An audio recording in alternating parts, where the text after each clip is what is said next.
తెలంగాణలో బాణుడు పగపగ అంటున్నాడా? వడగాల్పులతో జనం బెంబేలెత్తుతున్నారా? ఎండలు తట్టుకోలేక మరణాలు ఏర్పడుతున్నాయా?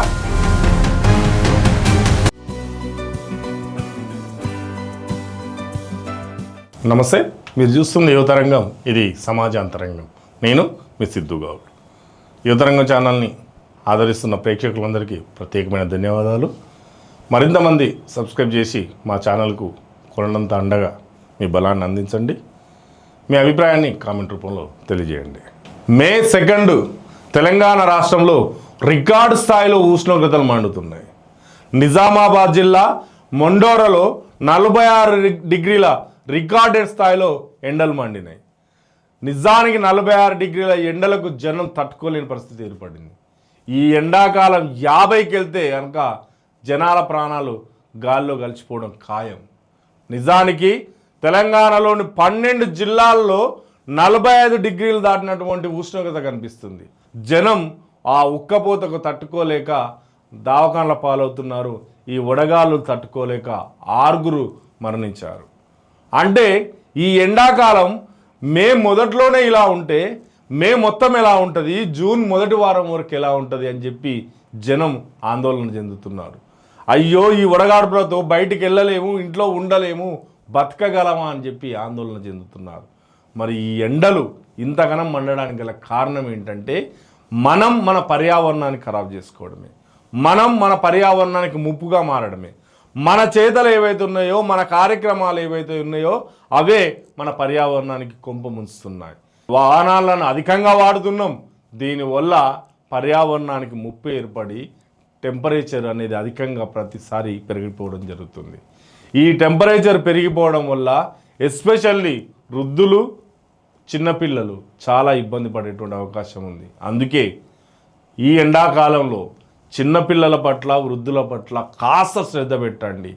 ఈ ఎండాకాలంలో పిల్లలు కానీ వృద్ధులు కానీ బయటికి వెళ్ళకుండానే ఉండండి. వాళ్ళే కాదు, పశువుల కాపర్లు, బావుల దగ్గర ఉండే వ్యవసాయదారులు, వ్యవసాయ కూలీలు, వీళ్ళందరూ కూడా ఈ ఎండల్లో పనులు చేయకుండా ఉండడమే మంచిది. అక్కడ ఉన్న చెట్ల దగ్గర ఉండండి, చెట్టు నీడలో ఉండండి, వీలైతే ఇంట్లోనే ఉండండి. లేదంటే ఖచ్చితంగా ఆ వడగాల్పులకు ఆ ఎండ దెబ్బ తగిలి ఆ ఎండ దెబ్బకు ఆసుపత్రికి పొయ్యలోపే ప్రాణాలకు గాల్లో కలుస్తున్నాయి. పశువుల కాపరి ఎండ దెబ్బకు తట్టుకోలేక చెట్టు కింద పడిపోతే అక్కడే అతను మరణించడం జరిగింది. ఒక స్త్రీ పెళ్లి పనులు ఉన్నాయి కదా అని చెప్పి పెళ్లి పనుల కోసం తిరుగుతుంటే ఆ ఎండ దెబ్బ తగిలి కింద పడిపోతే మన ఆసుపత్రికి తీసుకెళ్లి లోపే చనిపోయింది. ఇలా మే 2వ తారీఖు నాడు 6 వడదెబ్బకు గురై చనిపోయారు. ఈ వడదెబ్బకు గురై ఇలా మరణాలు ఇంకా పెరిగే అవకాశం కూడా ఉన్నది. ఈ 4 రోజులు కూడా ఎండలు ఇంకా మండుతాయి అంటున్నారు. 4 రోజుల తర్వాత తెలంగాణలో కాస్త వర్షాలు పడి టెంపరేచర్ తాత్కాలికంగా ఉపశమనం కలిగించవచ్చు అని చెప్తున్నారు. కానీ ఆ 4 రోజులు చాలా ప్రత్యేకమైన ఎండలు ఉన్నాయి కాబట్టి బయటికి వెళ్ళకుండా వడదెబ్బకు గురి కాకుండా ఉండండి. నీటిని బాగా తాగుతూ ఉండండి. బాడీ డిహైడ్రేషన్ కాకుండా ఉండడానికి అవకాశం ఉంది. మజ్జిగ, రాగి సంకటి లాంటివి తీసుకోండి. ఈ వడదెబ్బ నుంచి బయటపడడానికి ఒక అవకాశం ఉంది. వడదెబ్బ తగిలినటువంటి వ్యక్తి మీ ఇంట్లో ఉన్నా, మీకు తెలిసిన వారైనా అతన్ని తడిబట్టతో అద్దుతూ ఉంచండి.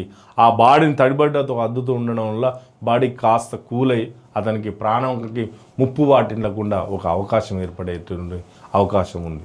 కాబట్టి ఖచ్చితంగా ఈ ఎండలకు బయటికి వెళ్ళకండి. ఎండకు ఈ వడదెబ్బకు ఖచ్చితంగా మీరు జాగ్రత్తలు పాటించండి. లేదంటే వడదెబ్బతో ప్రాణాలు గాల్లో కలిసిపోతాయి. కాబట్టి ఈ ఎండలకు బయటికి వెళ్ళకుండా ఉంటారని ఆశిస్తూ ఇది ఈరోజు టాపిక్. మళ్ళీ ఇంకో టాపిక్తో కలుద్దాం. అప్పటి వరకు సెలవు. నమస్తే.